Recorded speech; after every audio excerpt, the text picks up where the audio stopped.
বিসমিল্লাহির রহমানির রহিম। আসসালামু আলাইকুম ওয়া রাহমাতুল্লাহি ওয়া বারাকাতুহু। কৃষি বিবর্তন চ্যানেলের নতুন আরও একটি ভিডিওতে আপনাদেরকে স্বাগতম। আমি আছি মোহাম্মদ রবিউল আউয়াল।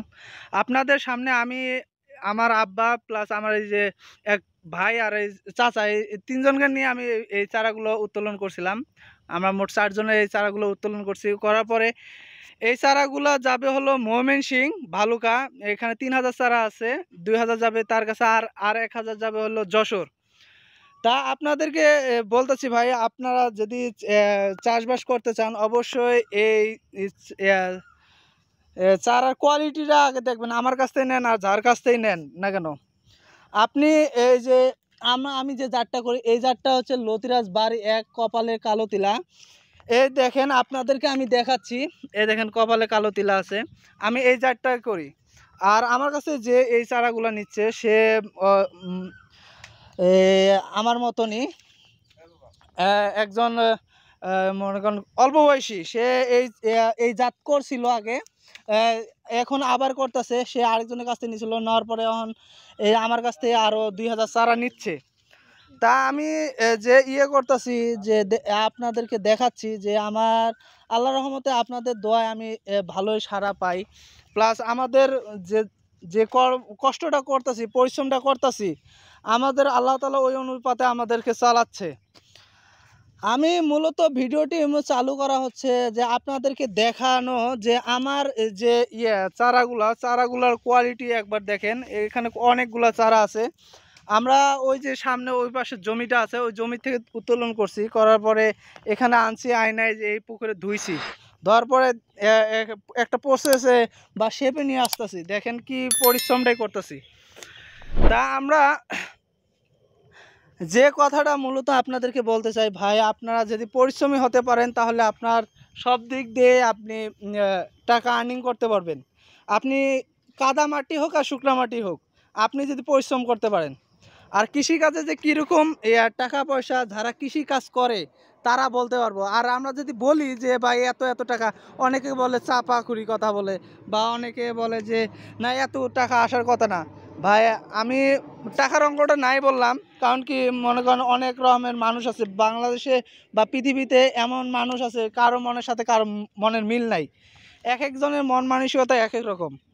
আমি আপনাদেরকে ভালো মনে তথ্যগুলো দিলাম, যা আপনার কিছু লোক আছে আমাকে বলবে ভাই আপনার কথাগুলো আমার ভালো লাগছে। আর কিছু লোক মনে করবে যে না ও চাপাগুড়ি কথা বলছে, রবিউল ভাই একটা চাপাগুড়ি কথা বলছে। ভাই এটা চাপাগুড়ি কথা না, এইটা যে কী রকম ফলন দেয়। বাংলাদেশের যতগুলো জাত আছে এই সবগুলো জাতের থেকে একটা উচ্চ ফলনশীল জাত হচ্ছে এই লতিরাজ বাড়ি 1, যেটা কপালে কালো তিলা। বুঝতে পারছেন? এটার দেখেন চারা অবস্থায় লতিগুলার সাইজ দেখেন কত লম্বা লম্বা হচ্ছে। অন্য অন্য জাতে কিন্তু এত লম্বা হবে না। দেখেন এক একটা করে চার ইয়েগুলো দেখেন, লতিগুলা দেখেন। আমি প্রত্যেকটা ইয়ের মধ্যে দেখাচ্ছি। এই দেখেন চারার লতি আমরা কাইটা ফেলাইছি, অনেক লতি ছিল এক একটা করে গাছে। বুঝতে পারছেন? তা আমরা যে ইয়েগুলো করতেছি, এই দেখেন আমরা এই সাইজের চারা করে দিয়ে থাকি মানুষে।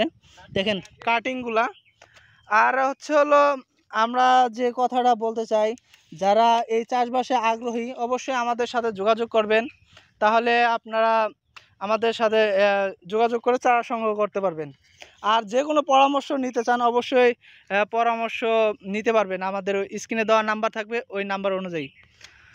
আর এটার মধ্যে যে কতটা লাভজনক একটা ব্যবসা, এটা মনে করেন না করলে আপনি বুঝবেন না। তারপর আমি আমার আব্বার মুখ থেকে কিছু তথ্য নেওয়ার চেষ্টা করব আপনাদের জন্য। তা আব্বা, এরা যারা এই কচু চাষ করবে তারা কি লাভবান হবে? এটা আপনি কি মনে করেন, লাভবান হবে না ক্ষতির সম্মুখীন হবে? একটু ধারণা দেন। আসসালামু আলাইকুম। ঘটনা হলো, আমি এই কচু খেতে লাভবান হয়েছি বিদায় আমি 3 বছর যাবৎ করতেছি। জি। আর লাভবান হয়েছি এই কারণে যে আমি পরিশ্রম করি। আর পরিশ্রম করার মানে এই জিনিসটা যত্ন করার ভিতরে ফলন আসে। আর ফলন আসলে মানে আগ্রহ লাগে যে আরও করি। করতে করতে আমি আজকে 3 বছর। আর যদি লাভ না হইতো, এই যে এই চাচা অন্য জনকার কাছ থেকে চারা নিছে, এখন আমার ভিডিও দেখে তার ভালো লাগছে। আমার যে ভিডিওর যে ফসলগুলো লতিগুলো দেখছে দেখে ভালো লাগছে বিদায় আরো অর্ডার দিছে। এখন আর যারা এই চাষ করেন নাই তারা এটার লাভ বুঝবেন না। যারা চাষ করেন একটু একটু করে দেখেন এটা লাভ কীরকম হয়, তাহলে বুঝতে পারবেন। আর একটা বা আপনার কাছে আরেকটা কথা, আমার এটা চাষের উপযুক্ত সময়টা কখন, আপনি কখন চাষ করলে মনে করেন এটা মার্কেটটা ধরতে বাজারটা ধরতে পারবেন, প্লাস আপনার মনে করেন বিনিয়োগ অনুযায়ী লাভ বেশি থাকবে?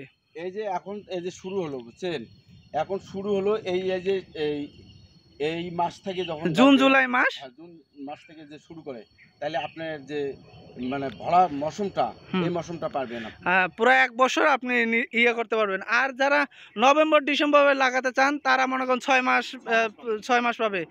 মনে করেন আরেকটা কথা হচ্ছে আপনাদেরকে, যারা এই যে বলে যে ভাই মনে করেন এই ইয়ার ফুল আসে কখন, আব্বা এই কচুর গাছের ফুল আসে কখন, আপনি একটু বলে দিতে পারবেন? এই ফুল আসে এই যে এই মাসে ফুল শুরু হচ্ছে। জি জি, শুরু হচ্ছে 1 মাসের ভিতরে ফুল, এই জুন জুলাই মাসে আপনার ফুল হবে।